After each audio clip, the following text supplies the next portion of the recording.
Chào cô chú, anh chị và các bạn. Hôm nay em chia sẻ món bò bóc thấu theo cái cách mà đơn giản nhất. Tận dụng những cái nguyên liệu có sẵn ở trong bếp nè. Bò bóc thấu thì ăn kèm với cái bánh phồng tôm loại lớn này nè, ăn kèm cho nó giòn giòn vui miệng, rất là bắt vị luôn. Cái miếng thịt bò thì mềm, thấm vị chua ngọt nhẹ. Hành tây thì giòn giòn, thêm vị chát của sung nè, chua của khế. Rau thơm thì dậy mùi. Cắn thêm miếng bánh phồng tôm nữa thì đúng là hết sảy luôn. Nó giòn rụm mà ăn chung nó bắt vị gì đâu á. Rất hợp với lại bữa cơm gia đình hoặc làm những món nhâm nhi ngày cuối tuần á. Bàn tiệc mà có một cái món khai vị như thế này thì lạ mắt và hấp dẫn nè. Cách làm ngày hôm nay rất là dễ, nhanh gọn mà hương vị chua ngọt hài hòa, giòn thơm cực kỳ hấp dẫn. Bây giờ thì mời anh chị cùng vào bếp để chuẩn bị nguyên liệu với em nha. Em đã chuẩn bị thịt bò ở đây nè anh chị. Đó, anh chị nhìn thấy cái thịt bò nó đỏ tươi mà nó dẻo ha. Thịt này là ngon tuyệt vời luôn nè. Ở đây là nửa ký nha, em đã sắc sẵn rồi nè. Cái này là em mua thêm để chia sẻ với anh chị thôi, em sẽ cất để dành làm sau. 40 gram tỏi em bằm nhuyễn rồi nè. Bây giờ em cho vào đây 2 phần, một phần để lại để lát mình xào. 1 muỗng canh dầu hào 10 gram. 1 muỗng canh nước tương 10 gram. Cái này nước tương đậm đặc. 1/2 muỗng cà phê hạt nêm 3 gram. 1/2 muỗng cà phê đường 3 gram. 1 gram bột ngọt.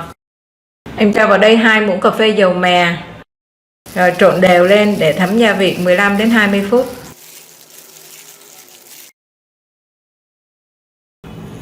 Giấm nhà em nuôi ha, anh chị cứ lấy cái giấm mình nuôi nó chua vừa ăn á, rồi cho vào đây khoảng cỡ 2/3 chén đường nè. Mình nếm thấy cái vị nó chua chua ngọt ngọt vừa là được. Chua chua ngọt ngọt, giấm nuôi thơm ghê á. Em cho vào đây 1 củ cà rốt nhỏ 100 gram. Hành tây em đã sắc rồi nè, 2 củ, 1 củ tím, 1 củ màu trắng. Ở đây là 2 trái ớt không cay ha, em cho vào đây em ngâm luôn. Món ăn này á, nó vừa có vị chát vừa có vị chua. Thì hôm nay em kết hợp quả sung nè. Nếu mà anh chị không có sung thì mình kết hợp với lại chuối chát ha. Nhà trồng được cái gì á, thì em cho vào cái đó. Vị chua thì em kết hợp với khế. Trái này là khế chua và 2 trái này là khế ngọt. Thì khế chua em xắt mỏng thôi.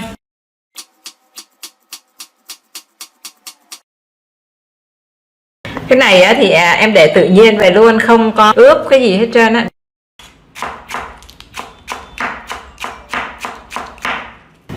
Rau này cũng vậy, một lát nữa trộn sốt vào nó thấm, không cần phải ướp cái gì hết, không phải ngâm gì hết.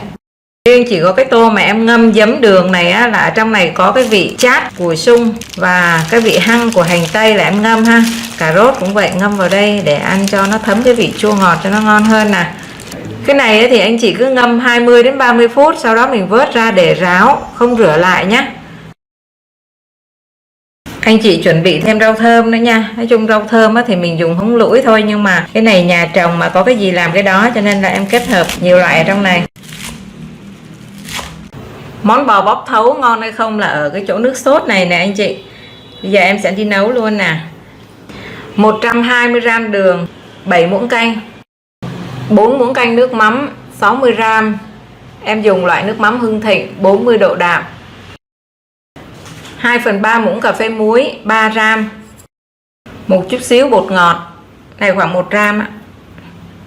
Bây giờ em bật bếp lên và nấu cho nó tan đường.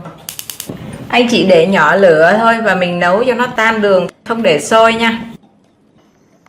Rồi lúc này em nấu nước mắm với đường nó tan rồi nè. Mình để cho nó nguội hẳn hoàn toàn đi nha.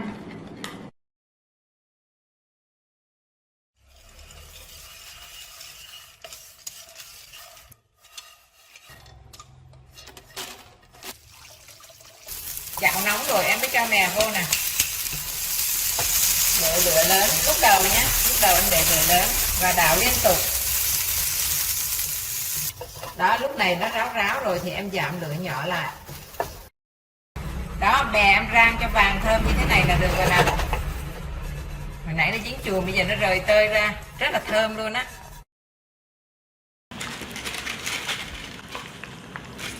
Bánh phồng tôm này khổng lồ luôn á.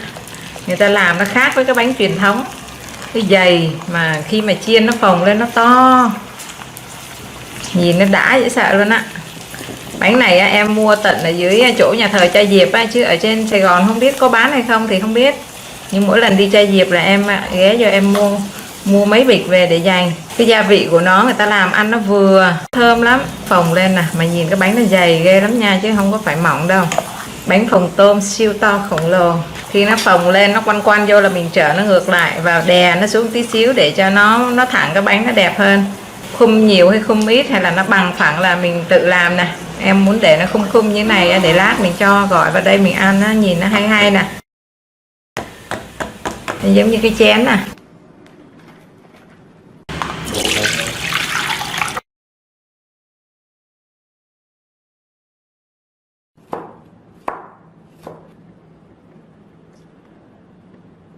Sốt em nấu nó nguội rồi nè.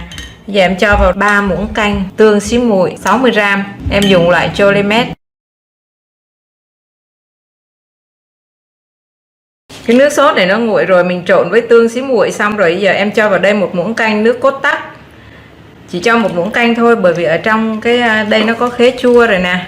Hành mình lại ngâm với giấm chua ngọt nữa rồi.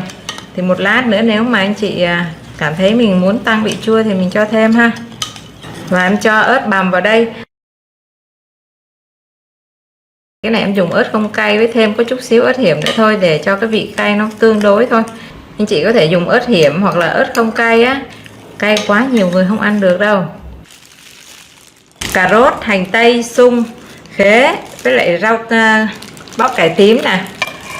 Em cho hết vào đây. Em cho thêm vài trái tắc mà cắt khoanh khoanh về này, cho vào cho nó thơm á. Hôm nay em muốn chia sẻ đến anh chị cái cách làm đơn giản ở trong bếp ăn gia đình á, mình có cái gì dùng cái đó.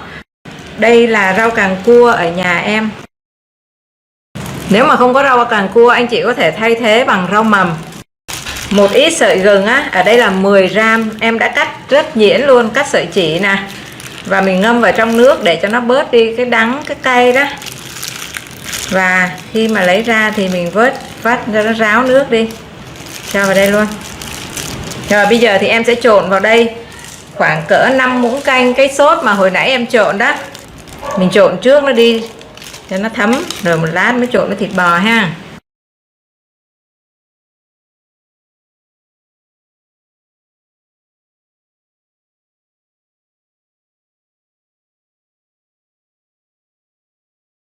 Đó, những cái nước dư cho nó trả xuống đây ha.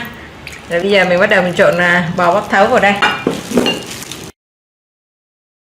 Bắt chảo lên đây á, nóng chảo rồi em cho vào 5 muỗng canh dầu ăn. Giờ dầu cũng đã nóng rồi, em cho tỏi vào phi cho thơm luôn nè.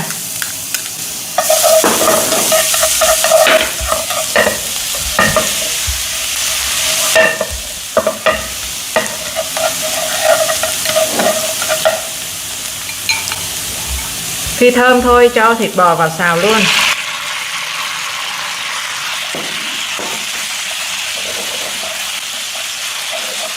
Cái này để lửa lớn và xào nhanh tay dùm em. Nặng quá khó sắp. Rồi, nó như thế này là được rồi, em sẽ tắt bếp nha. Mình tiếp tục mình trộn để cho nó chín thêm nữa nè.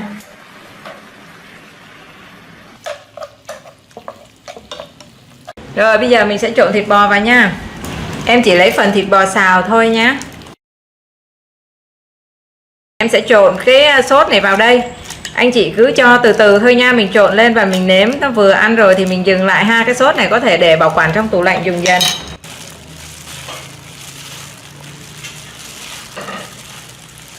Cái này anh chị trộn nhẹ tay thôi cho nó không bị ra nước.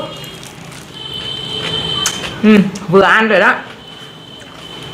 Thì nếu mà muốn chua thì có thể cho thêm chua, nhưng em thấy như vậy là vừa rồi. Giờ cho rau thơm lên nè. Đậu phộng rang này thì anh chị có thể đập dập ra. Mè rang và đậu phộng rang thì anh chị có thể dùng một trong hai loại hoặc là kết hợp hai loại nha, tùy ý. Hành phi cũng vậy, có thì nó sẽ thơm hơn. Thực hiện món này thì trộn nhẹ tay thôi để thịt bò không có bị dai nè. Bây giờ cái mùi nó thơm, em muốn ăn liền luôn đó cả nhà ơi. Bò bắp thấu thì ăn kèm với bánh phồng tôm là đúng chuẩn luôn nè. Cái miếng thịt bò thì mềm, thấm vị chua ngọt nhẹ. Hành tây thì giòn giòn, thêm vị chát của sung nè, chua của khế. Rau thơm thì dậy mùi. Cắn thêm miếng bánh phồng tôm nữa thì đúng là hết sảy luôn. Nó giòn rụm mà ăn chung nó bắt vị gì đâu á. Món này làm thì nhanh, gọn mà ăn lại ngon. Rất hợp với lại bữa cơm gia đình hoặc làm những món nhâm nhi ngày cuối tuần á.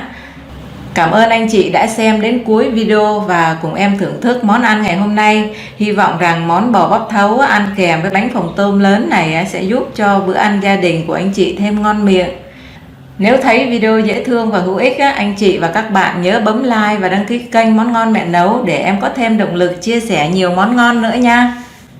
Chúc cả nhà luôn khỏe mạnh, bình an và lúc nào cũng có những bữa cơm ấm áp bên người thân. Xin chào và hẹn gặp lại cả nhà trong những video tiếp theo nha. Bàn tiệc mà có một cái món khai vị như thế này thì lạ mắt và hấp dẫn nè.